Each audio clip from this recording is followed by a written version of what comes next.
5G Batelma, des actualités uniques, dynamiques et renversantes dans le journal TV. Rejoignez les universités membres de Get Compagnie Internationale, spécialisées en haute technologie et entrepreneuriat. Université Immédiat, USTIO et Aeline Nissan vous présentent. Réalisez votre rêve d'étudier en France avec PEF. PEF Manuchawanao ni Fampalalambao.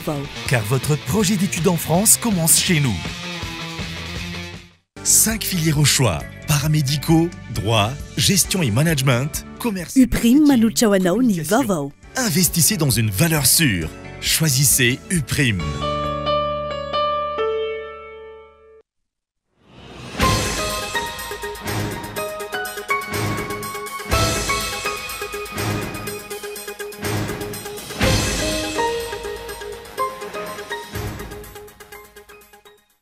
Saratra ny ino fa ny tombontsoa vahoaka malagasy no kendreny amin'ny fametrahana ilay raffinerie aurifère de Madagascar eny Ivato.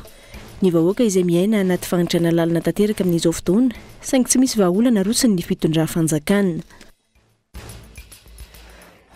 Mbola maro ireo commune anatin'ny district Ambohidratrimo tsy naraisana candidat ben'ny tanàna sy mpanolontsaina amin'izao fotoana. Olana mampitarazoka ireo candidat hatrany ny resaka taratasy sy fanamarinana arakitra sy ny certificat de nationalité. Ity farany izay nofoanana ny fitakiana azy ankehitriny. Miaina ny fahafehezan'ny mpianatra ny fanoratana ny teny malagasy, vokatry ny fahazarana mampiasa tambazotra tserasera. Akoatry ny fanenjehana ny fandeharam-pianarana, tsy maintsy manokana fotoana hamerenana ny fitsipika efa ahitany aloha araka izany ireo mpampianatra taoriana izay fialan-tsasatra lava izay. Tsy ekena ny fandravana trano fonenana sy biraopokotany hoy ny mpandova sy ny mponina ao amin'ny fokotany Ambolamina, commune Bongatsara. Ny tany izay mbola miady eny amin'ny fitsarana, saingy efa mirosady amin'ny asa fanorenana ilay voalaza fa nahazo azy. Anivenany, omafy sy enjana ny sazy ho azon'ny tafika israelianina tamin'ny fanampoana Biber sy Telki-Wolki izay nahafaty mpikambana anatin'ny vondrony ny tafika Hezbollah manodidina ny 730 isa ny talata sy alarobia lasa teo iny, hoy ny lehiben'ny vondrony Hezbollah Hassan Nasrallah Omaly nandritry ny kabary izay nataony. Nantsipirindreo avy hatrany ary.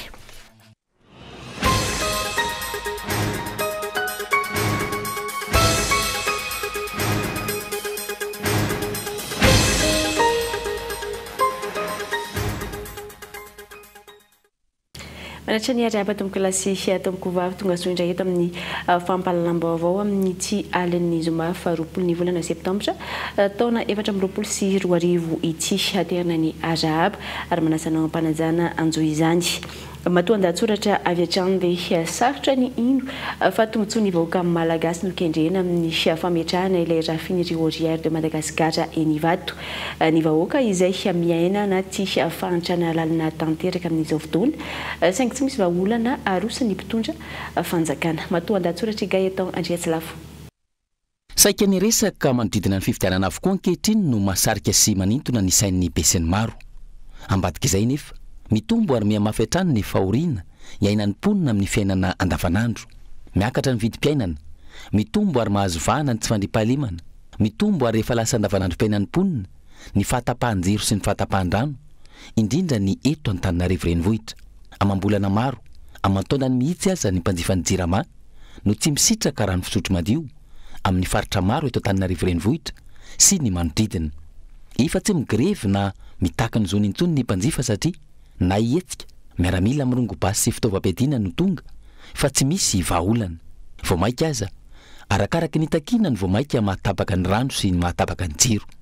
Tsy misy vahaolana arosin'ny mpitondra fanjakana manoloana izany hatreto. Tsy misy fandraisana andraikitra ary toany amin'ny zavatra hafa indray no iazakazahana amin'izao fotoana. Iazakazahana ny famoahana ampaham-bola, andoavana ny volan'ny mpanamboatra ilay autoroute izay tsy misy mangarahara. Iazakazahana ny fametrahana kajy ahafahana mamboatry firenena. Voalaza indray mantsy izao fa eny Ivato no ametrahana ilay raffinerie aurifère de Madagascar na ilay toerana fanadiovana volamena eto Madagasikara. Toa mivaly sahady ary mitombona ilay ayahan'ny be sy ny maro taorian'ny fanokafana tamin'ny fomba ofisialy ilay sidina mampitohy mivantana ny Dubai sy Madagasikara. Mazava ho azy fa tanjona ny anoranana volamena ary anondrana aingana antony voalaza fa isotonana mpizahatany maro eto Madagasikara no nametrahana ilay sidina miazo any Dubai sy Antananarivo. Tena izay tokoa ve ny zava-misy? Raha isitona mpizahatany maro mantsy, tokony ilamina ny tany, tsy misy ny fakanan-keriny, ny asan-dahalo sy ny sisa. Raha isitona mpizahatany tokoa, tokony ho tsara ny lalana, na dia ireo lalam-pirenena fotsiny ihany aza. Tokony ilamina sy hanaraka ny fenitra ireny toerana fandraisam-bahiny ireny. Tokony hampitomboina ireo toerana azo tsidihina ary arovana fatratra, fa tsy ho lasa toerana filalaovan'ny mpandoro tanety na toerana fitadiavam-bola ho an'ireo mpanondrana tsokosoko, ireo biby sy zava-mananaina, tsy misy afa-tsy eto Madagasikara sy ny maro hafa. Raha apetraka ny vato ihany koa ilay fanadiovana volamena, inona ny tombontsoa ho azon'ny vahoaka malagasy amin'izany? Sa ve olombitsy ka ireo nazo alalana hanondrana volamena ihany no hojerena? Isy fiantraikany amin'ny fahatapahan-drano sy ny fahatapahan-jiro ve izany? Ho foana ve ny kere any atsimo? Ary iova ve ny fari-piainan'ireo malagasy mpitrandraka volamena eny fotony? Ny ampitso no itsara. Mahakasika ny fifidianana ben'ny tanàna dia mbola maro ireo commune anatin'ny distrikty Ambohidratrimo tsy naharesana candidat ben'ny tanàna sy mpanolo-tsaina amin'izao fotoana. Olana mampitarazoka ireo candidat hatrany ny resaka taratasy fanamarinana araketra sy ny certificat de nationalité. Ity farany izay nofoanana ny fitakiana azy ankehitriny. Miditra amin'ny 7 andro farany, fanalavam-potoana amin'ny fahafahana manatitra ny antota taratasy firotsahako fidiana ben'ny tanàna sy mpanolo-tsaina.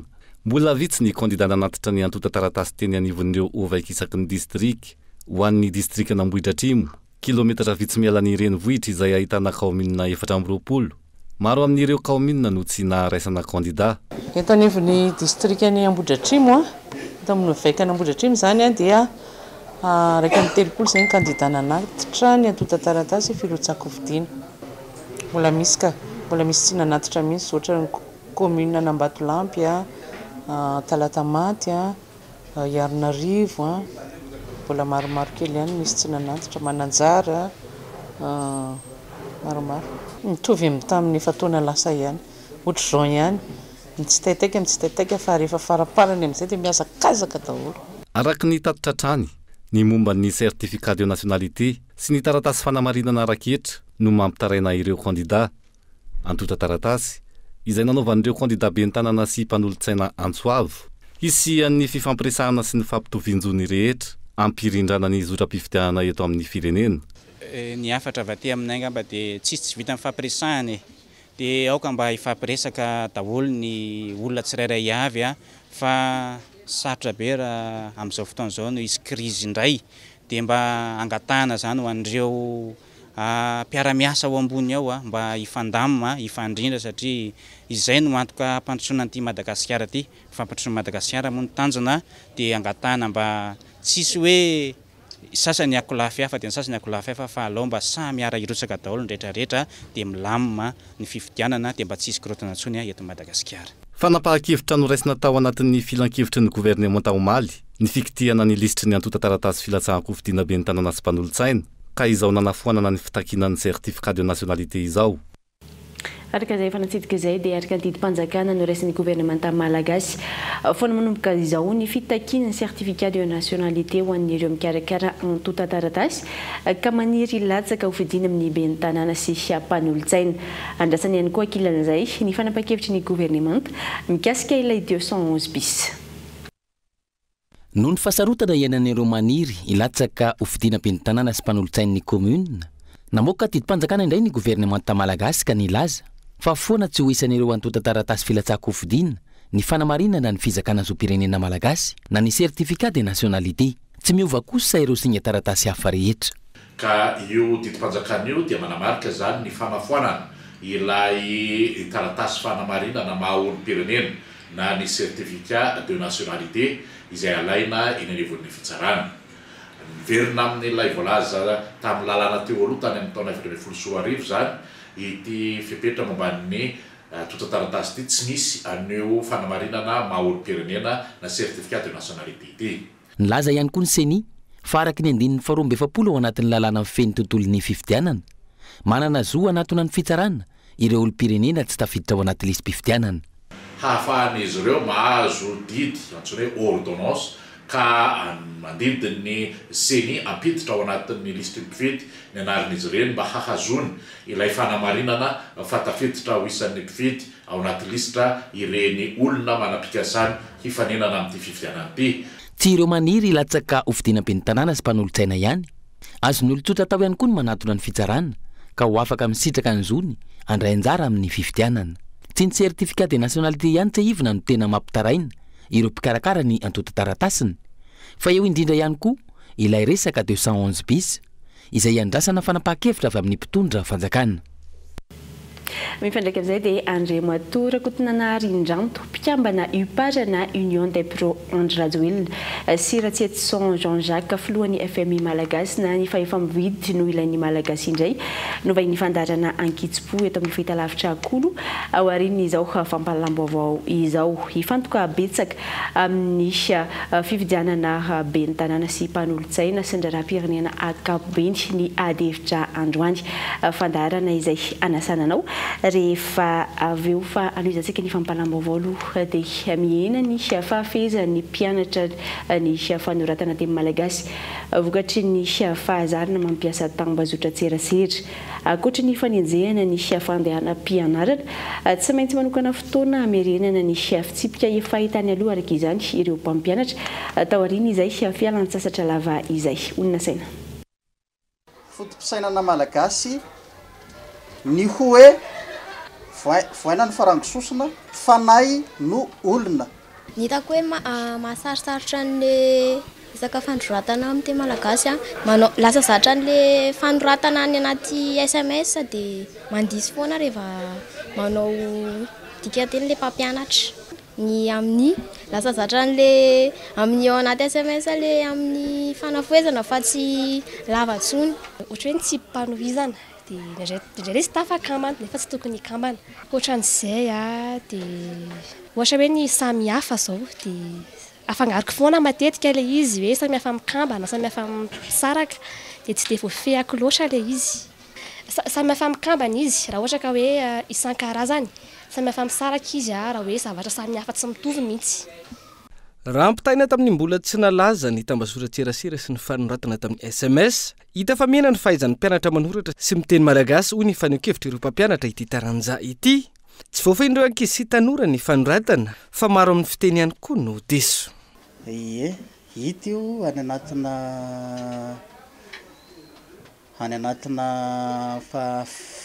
famelabelarana, any anatina taranja malagasy, ohatra hoe ianao dia lasa hoe enao. Zay diso anefa n'izay hoe ianao zay satria izay fahazarana manoratra rehefa any anaty tambajotra sosialy dia hita ihany koa ny fanavahana teny. Izany moa izany dia mbola kinina amin'ny ireo mpikirakira ny teny malagasy rehetra ahoana izany tokony hanaovana an'ireny ankizy ireny manoloana an'izao teknôlôjia mamery amin'izay fanoratana ny fitsipika amin'ny teny malagasy. Ho anay mpampianatra dia tena mbola manitsy aloha aty an-dakilasy amin'izay fanoratana ny teny malagasy izay, fa na dia eo ary ny fantsiana mbola tena mirona be any amin'ilay fandosoana izany ny ankizy. Samy manana ny paikadiny antsina izay lesiko amin'ny fanoratana ny teny malagasy izay ireo sekoly. Ao anatin'ny programanay mihitsy antonay hoe emploi du temps nay zany misy natsoina hoe vac, dia le vac ataonay hoe vac teny dia marihana fa hatramin'ny ankizy kely manomboka classe de 11 makasana amin'ny terminal dia misy an'izay daholo manao mamaky teny zany ny ankizy satria araka le teny hoe tena tsorinay fa zay taminay mpampianarana teny frantsay dia mezaka izay miteny frantsay fa ny teny malagasy zany tena tsy maintsy fehezina satria zay mamalagasy anao. Entanina zany sika ray aman-dreny mba hanampy ireo ankizy amin'ny fampiasana fandroratana indrindrandrindra ny teny malagasy.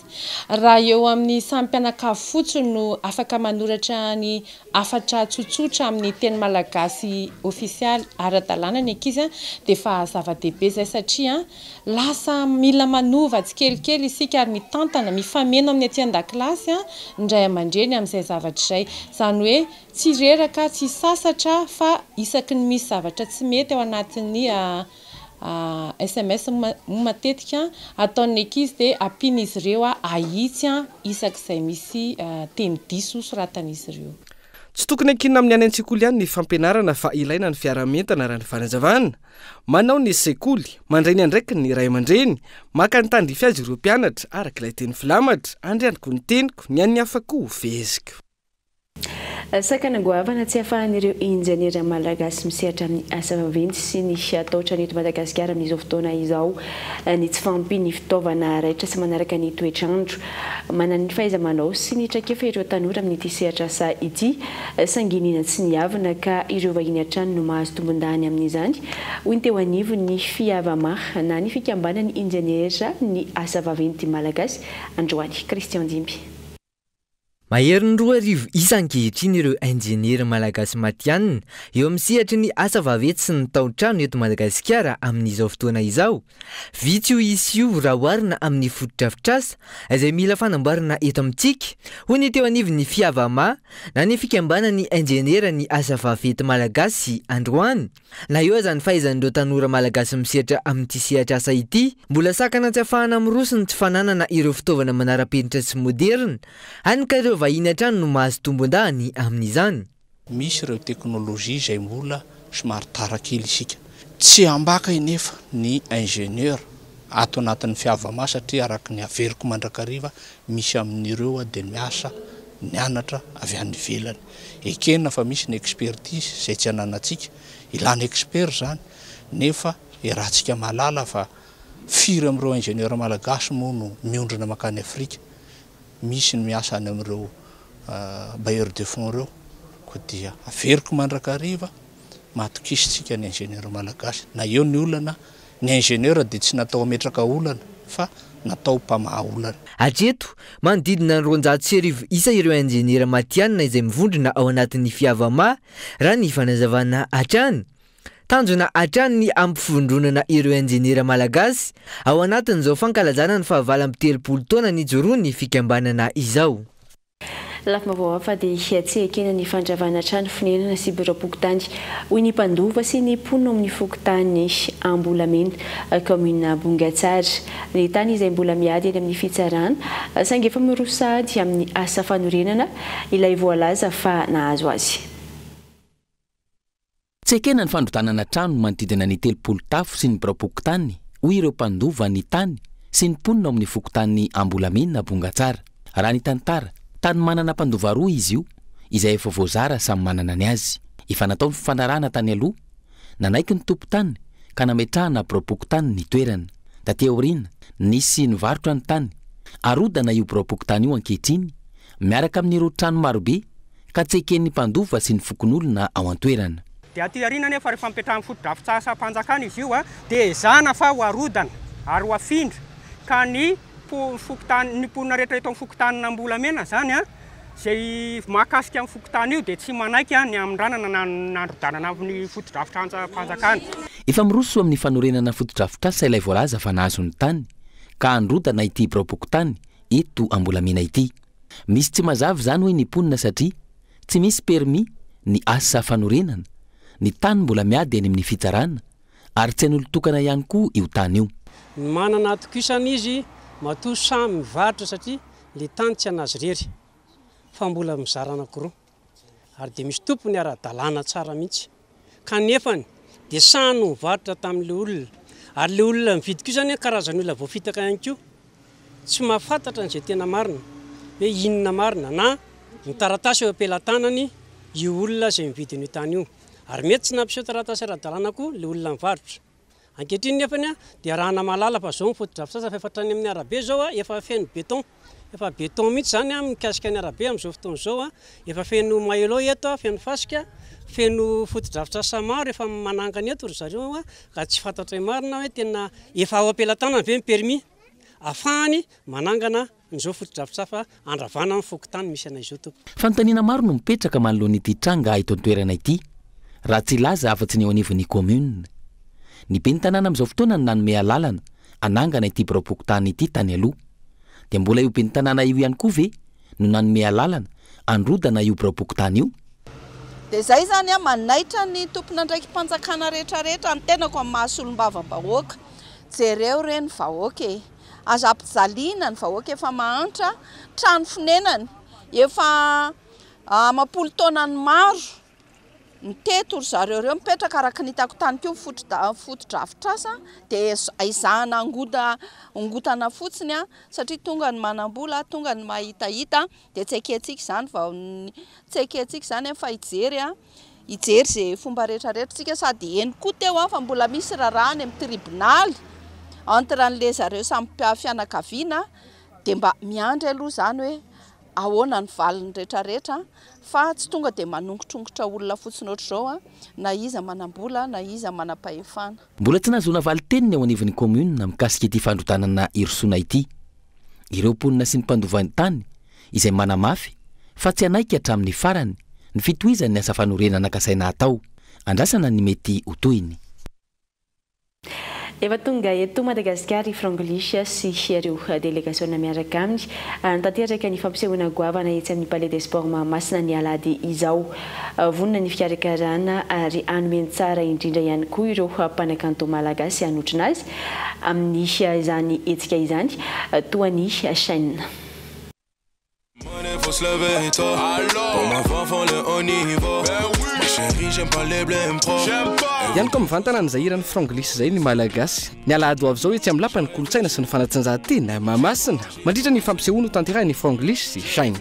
Ny orinasa manova ny application de streaming musique io application de streaming na musique io moa araka ny efa fantatritsika dia ohatran'ireny efa henontsika hoe Spotify sy ny Deezer reny ny mahasamihafa azy a vita malagasy izy io namboarina développeur malagasy amin'ny alalan'io application musique io nahatonga anay mikarakara n'izao hetsika izao ahafahana zany mampahafantatra bebe kokoa ny mpanjifa eto Madagasikara fa efa misy io application io misy hira gasy maro dia maro ao anatiny ao any amin'ny efatralina any ary afaka fotoana fohy dia isy ihany koa hira vazaha amina tapitrisany.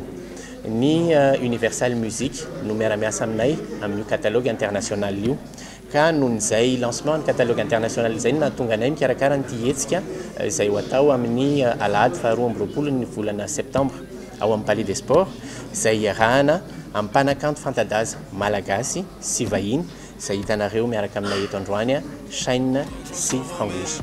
Vonona ny fikarakarana miandry ny gatonan'ny fotoana hanomezana ny tsara indrindra ho an'ny mpankafy ihany koa ireo mpanakanto. Et concernant le concert, non, je pense que ça va être un peu comme tous les shows en général inter ou en France, mais il y aura toujours quelques petites modifs différentes parce que c'est jamais vraiment le même public, donc on va s'adapter. Mais on n'est pas loin des concerts que je donne en général, vu que je me donne sur tous les concerts. Donc il y aura pas en termes d'énergie, il n'y aura pas de différence avec les autres concerts. Ce sera la même énergie, voire peut-être plus même. Zay ameny ny Palais des Sports ary ame énergie enay koa satria io fiteny famaly zahay mety mihira fa ianareo mamehiry anay misy zavatra ngeza be azonay aminareo dia isoraka anareo mafoy fotoagna mafoy vola mafoy fitiavagna ho anay. Ny alahady ao zao manomboka amin'ny 3 ora tolakandro araka izany no fotoana etsy amin'ny Palais des Sports Mahamasina iarahana amin'ny Frangolisy sy ireo kitany mozika malagasy toa ny Chaîne. Ny tapakila dia efa nanomboka namidy tamin'ny ticketplace.io efa ataontsika hoe herinandro maromaro telo herinandro efatra herinandro any mbola misy ihany koa eny toerana eny amin'ny Palais des Sports kanefa tsara ny manamarika fa efa somary kelikely ihany izy. Ny mozika ihany koa dia manentana antsika mpampiasa an'ilay application mozika fa misy code promo zany ahafahan'ireo mpampiasa ny application mahazo fihenam-bidy manasa antsika hijery ny page Facebook ny mozika ahafahana mahita ny hoe ahoana ny fomba angalana n'izay code promo izay. Iny ihany koa ny antsika misy antivetivety ao anaty dokam-barotra foy aorian'izay ny tapany faharoa ny fampahalalam-baovao.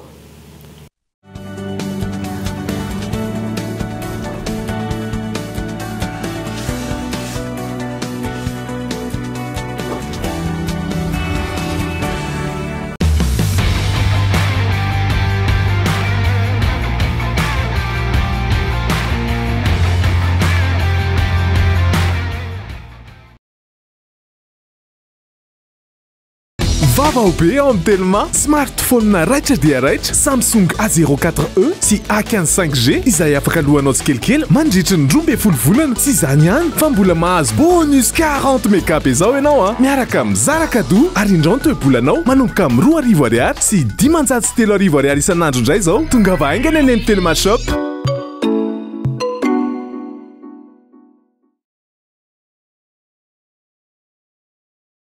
Fidiram-pianatra afakely miaraka amin'ny Canal Plus. Ny 17 aogositra hatramin'ny 12 septambra zao manaova réabonnement dia mahazo 10 andro maimampona amin'ny to Canal Plus. Anaranao ireo fandaharana tena ankafizinao. Faty zay ihany rehefa manao réabonnement ianao dia mandray anjara avy hatrany amin'ilay grande tombola manerana Madagascar. Azona loka goavana be ao ny kit scolaire, ny télé 32 pouces ary ny kit anti-délestage. Note tsara avokoa no azo amin'ity taom-pianarana ity miaraka amin'ny Canal Plus. Atao viangana ny réabonnement ary mahazo 10 andro amin'ny chaîne rehetra sady tonga dia mandray anjara avy hatrany amin'ny tombola goavana manerana Nosy. Rejoignez les universités membres de Get Compagnie Internationale, spécialisées en haute technologie et entrepreneuriat. Université Immédiat, USTIO et Aeline Nissan. Plusieurs filières au choix: génie logiciel, développement web, applications mobiles, administration de bases de données, intelligence artificielle, robotique, cybersécurité, cinématographie, ingénierie du son, marketing digital, journalisme numérique, communication digitale, génie civil et énergie renouvelable, agrotourisme et hôtellerie. Rejoignez les universités Immédiat, l'USTIO et l'Aeline Nissan. Appelez le 034 31 777 37.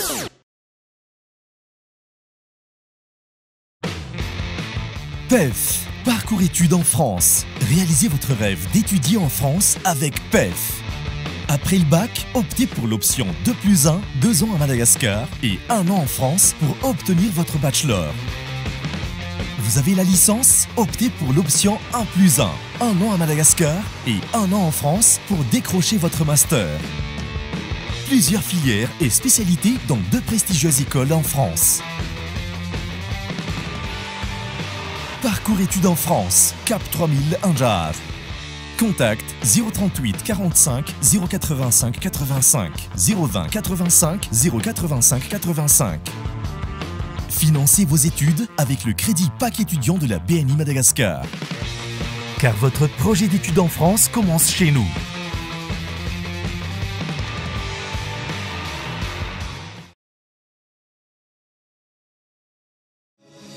Telma est fière d'accompagner l'UPRIM dans l'accomplissement d'une mission commune pour que chaque étudiant malagasy compte.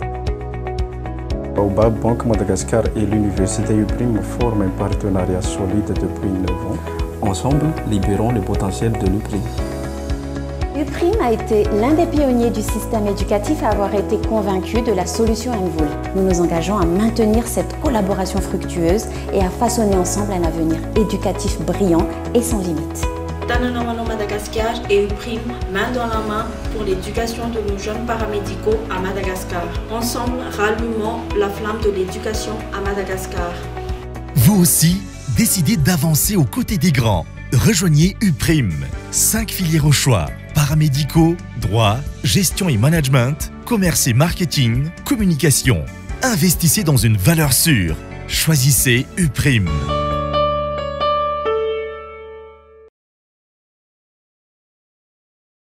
Vokatra Star mampifaly e! Goavana be hoy ihany fihenam-bidy amin'ireo zava-pisotro Star. 10 monja ny tavoahangy vera kely, 3 kosa ny lehibe. Ny tavoahangy plastika kosa 10 ny kely ary 4 fotsiny ny lehibe. Tolotra mana kely amin'ireto vokatra voatanisy reto: Caprice, Woko, Yuzu ary Tonique.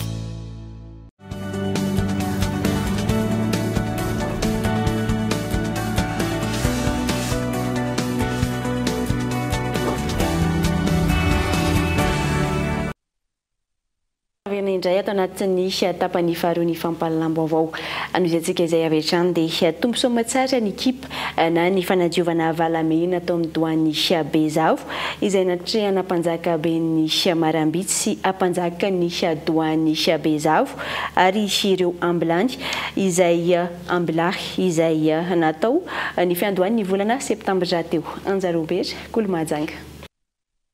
Aty Bezavo no misy ny mahabo ny dady lahibe Andriamandisoarivo sy dady Ndramandikavavy ary ny zanak'izy ireo Ndriaboinarivo aray ny ireo doriany. tonga tetỳ an-toerana ny ampanjakabe ny Marambitsy Salima Saidy sy ny mpanompo nanatanteraka ny kipa na ny fanadiovana ny valamena ny ndranokendrazana ao anatiny. Tombosoa mantsara ny asa rehetra natao teto tsy nisy ny olana tatia Bezavo. Zahay ombilay mpanatanteraka baiko zay hameny ampanjaka zay manday fanjakany zay tompoina yato tsy ampanjaka hafa zany fa ato Salima Saidy. Ka raha ohatra baiko ameny diniky atao ka fandiniana ataogna zany amin'ny resaka asa ato tampony Bezavo ma tsisy raha hafa fa mikasika fanompoa zany. Raha vantany mitsanga fanompoa zany na kipa ataotsika hoe magnaboatra zomba mikasika amin'ny Bezavo tsy maintsy mitsanga zay ombilay ireo fitolay ireo. Ka zay fitolay io samy manana plasinay tsirairay eto tampony Bezavo. Ny andro tsara manaraka dia nanao ny asa fanajariana fandokoana ny valamena ny Douane Bezavo ny rehetra izay nolokoina fotsy ary lokomena kosa ny lohan'ny valamena.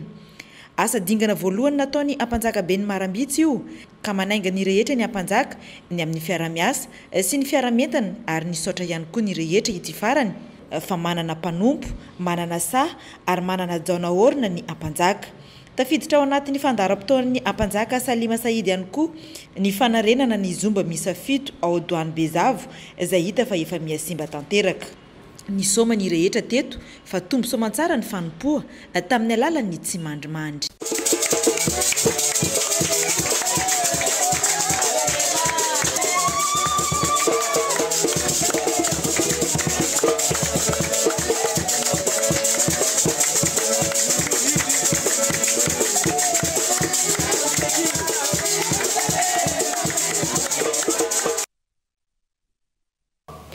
Fa ho tantezahana mandritry ny 3 andro etsy amin'ny Alliance Française d'Antananarivo ny Salon de la Gastronomie andiany fahafolo. Etsika izay anomezana vahana ny EFI izay manandanja amin'ny fizahantany sy ny fanasongadinana ireo mpisehatra amin'izany ny nahandro izany. Ahatra 3 andro ny andiany fahafolo amin'ny hetsika ara-kulturary Salon de la Gastronomie ho tanterahina etsy amin'ny Alliance Française d'Antananarivo amin'ity taona ity. Anomboka amin'ny 29 ny volana septambra izay tsy hitsahatra raha tsy amin'ny 29 septambra. Tanjona amin'ny hetsika ny fanomezana lanja ireo EFI isan-karazany, ny sakafo malagasy sy ny fampifandraisana ireo mpisehatra rehetra hatrany amin'ny mpamokatra. Misy zany hoe ny diversité culinaire francophone akoatr'izay nefany dia miara-miasa ihany koa zay ao anaty Salon de la Gastronomie amin'ireo jeune entrepreneur zany ireo talenta voampisontrotra sy ireo entrepreneur malagasy izay misehatra eo amin'ny resaka fanidinana sakafo sy spécialité culinaire malagasy. Izy ity dia varotra fampirantiana dia fifampiresahana ihany koa sy fifanankalozan-kevitra amin'ireo mpandray anjara. Dia ao anatin'ny izay 3 andro izay dia misy atrikasa maro manodidina ny resaka art culinaire izay karakaraina, misy ihany koa rehefa melabelara-kevitra manodidina ny resaka hoe cuisine anti-gaspillage. Fotoana iray ahafahana mampiroborombo ny fandraharana mihodina amin'ny sakafo sy ny fizahantany ny hetsika tahaka izao. Antony anohana ny Telma Madagasikara ny hetsika raha ny fanazavana. Voalohany indrindra aloha araka ny voalaza teo dia manosika ireo tanora mpandraharaha. Tsy izay manana izay antony voalohany satria izy io dia ny tanora no hoavin'ny firenena araka ny voalazantsika hatramin'izay. Dia zay ny antony voalohany. Ao anatin'izany koa dia ny resaka tourisme sy ny hôtellerie dia anisan'ny andriny lehibe izay manohana ny ekonomikatsika. Ary ny farany moa zany dia manambatra ireo tia resaka sakafo tia zay misehatra ihany koa anaty resaka hôtellerie ka izay moa ny fomba fiteninay hoe isika iray izany. Anomboka amin'ny 29 septambra tolakandro ny fanokafana amin'ny fomba ofisialy ny hetsika Salon de la Gastronomie etsy amin'ny Alliance Française d'Antananarivo. Mpandray anjara manodidina ny 30 no hita eny an-toerana mandritra izany ity hetsika ity izay mifanindry andalana amin'ny sommet de la francophonie any Frantsa. foy dia no samborany mpitandro ny filaminana atao antokantrano nomaly nisy nybavamboaka ny tsara tanàna teo aloha raha tsy manosika Alexandre na Izozo sy ny mpiambina azy voaroroy amin'ireo trangana fankanakeriny any amin'ny distrika ny tsara tanàna sy ireo distrika malaza amin'ny fankanakeriny tahaka ny distrika ny Ambatondrazaka sy Anjozorobe ireto farany antony samborana azy nentina niakatra ty andrenivohitra avy hatrany izy ireo taorin'ny ny samborana azy ary anaovana fanadihadiana eny fiadanana fa notanterahana teny amin'ny BNGRC ny fanazara-tsaina hiatrehana ny rivodoza amin'ny ity taona ity ho an'ireo mpisehatra rehetra amin'izany izao no natao ahafahana mandrindra ny fomba fiasa izay teo ambany fanaraha-maso ny observateur avy any ivelany fanampanazavana ao zareo ny mpanao fikarohana eo amin'ny université ny Nations Unies raha izay eo ihany koa moa ry zareo amin'ny COI izay miara-miasa ao anatin'ny ranomasimbe indiana eo ihany koa ny UNDRR ny UNDRR moa dia karazana hoe mba azahoantsika azy bebe kokoa ohatrany hoe BNGRC fa ao amin'ny Nations Unies zay zany le UNDRR tonga eto kory zareo reo akoatran'ireo ataoko hoe manampahaizana manokana fa misy koa ny expert eto amintsika izay miaraka manao an'izay évaluation miobserve any zavatra ataotsika miaraka izay fa lasa atao souvenir na fahatsiarovana sisa ny famoahana rakira amin'ny alalan'ny kapila mangirana noho ny firoborobony teknôlôjia amin'izao fotoana izao raha nambaran'ny mpanakanto nanaovana fanadihadiana efa vitsy hatreto ny fitaovana ahafahana mandefa ireny kapila mangirana ireny marary ny fiainam-bahoaka ankehitriny ary maro amin'ny malagasy no manadino sy tsy mahafantatra intsony ny kolotsaina sy ireo fomba mampanao noho ny fitsoka ny rivotra avy any ivelany fa io ihany koa ny lafa ny fitadiavana raha ny nambarany mpanakanto day amin'ny alalan'ny sanganasa irery ihany no ahafahan'ny mpanakanto mampita ny feon'ny vahoaka sy ampitany ireo kolotsaina efa mialefa sy mety ho adinodino amin'izao vanim-potoana iainantsika izao kolotsaina misy kolotsaina saikadino izao dia saika tsisy tantara dia ohatrany mbo tantara kely any ohatrany ombiasa reny zao misy ombiasa eo anatiny eo tantara zay dia fiarahamonina eo ambany maso hita foana zany hoe betsaka ny fiarahamonina ito misy fiarahamonina malahelo misy fiarahamonina falifaly eo misy fiarahamonina mahafinaritra misy fiarahamonina tsy mahafinaritra misy fiarahamonina diny koa dia so dia mba eo hoanay hoany manao mozika mira aloha zay fa mpahandro koa mety manana ny afatra ny fomba neony amin'ilay andro ohatra mpandokiny ohatra zany ka mba fahefana kely zany eo zany ngamba mba fahefana kely afaka mba mitantara par rapport andreo hoe fiarahamonina zany satria za zao manao muzika mira dia anina zany mba fahefako kely mba tantara hoe zavatra manahirana zavatra zay le fiarahamonina na mafisiny ty mpanakanto nanaovana fanadiadiana ity hatrany fa mipetraka ho fahatsiarovana na souvenir fotsiny ny famoahana rakira amin'ny alalan'ny kapila mangirina amin'izao fotoana izao noho ny firoborobony aterneto sy ny tambazotra maro samihafa efa tsy dia mirona loatra amin'ny kapila ntsony zany ny olona hitako mona le fitaovana ampiasana an'izany koa rehefa ohatrany tsisy amokatra dia fa mino fa mbola iverina ihany io mino mbola iverina ihany io lizy koa moa zany antony anaovako lizy koa ohatra mba symbole koa le izy hoe niditra amin'ny sehatra ny famatorana le mamozika dia nataoko le izy hoe ataoko kapila aloha arakaraka sy filan'ny mpanjify io no izy anazy ty album aty aloha zany dia hitany amin'ny plateforme zay misy eny aloha zay aloha anaty fonosana kely dia ho ana manokana zao tena nataoko ny safidy ary nataoko vaingany be nataoko le kapila aloha mba ho haingo trangoko ngeny ny aorina any satria ny kapila mety tsy ho hitantsoko ny aoriny lamoaka rakirina album ny mpanakanto day amin'izao fotoana izao izay ahitana sanganasa misy araiky ambin'ny folo ao anatin'ny ty rakira nampitondra ny lohateny hoe masoandro ity ny mpanakanto day izay akatsehatra eny ampasany malo eny amin'ity zoma alina ity lovandrazana ny malagasy oro karazana miasa tolojagna hary sady toro lalagna ao ampanjaka ndray baba maresaka avy any ivelany dia omafy sy hoenjana ny sazy sy ho azon'ny tafika israeliana tamin'iny fanapoahana bipeur sy talikioalki izay nafaty-pikambana anaty ny vondro tafika Hezbollah manodidina ny 17 isa ny talata sy larobia lasa teo iny ony lehibe ny vondrona Hezbollah Hassan Nasrallah omaly nandritra ny kabary izay nataony Liban izay tsy hijanona amin'ny fanafiana ny Israely ho setrin'izany fa ihany koa ho fiara-miombona amin'ny bande de Gaza manoloana ny zavanitranga miatra amin'ity farany saika manohana ny vondro tafika Hezbollah manoloana ny Israely avokoa ny akamaroany ireo teratany libanais ankilany tsy mbola namaly ny fiampangana nataon'ny vondrona islamika libanais Hezbollah azy hatreto ny tafika israeliana raha tokosaka mananokatra fanadiadina amin'ireo orinasa mpamokatra ireo bipeur ny boka namboarina tao Taïwan amin'izao fotoana ny fanapoahana ao ny fampanoavana ao Taïwan. Atreny fiarantsika eto klasy eto mkovavo amin'ny tialina ity isaona fiananona anjohatra amin'ny farany mametraka ny mandra-piona ao amin'ny manaraka indray ny tenako veloma tompoko.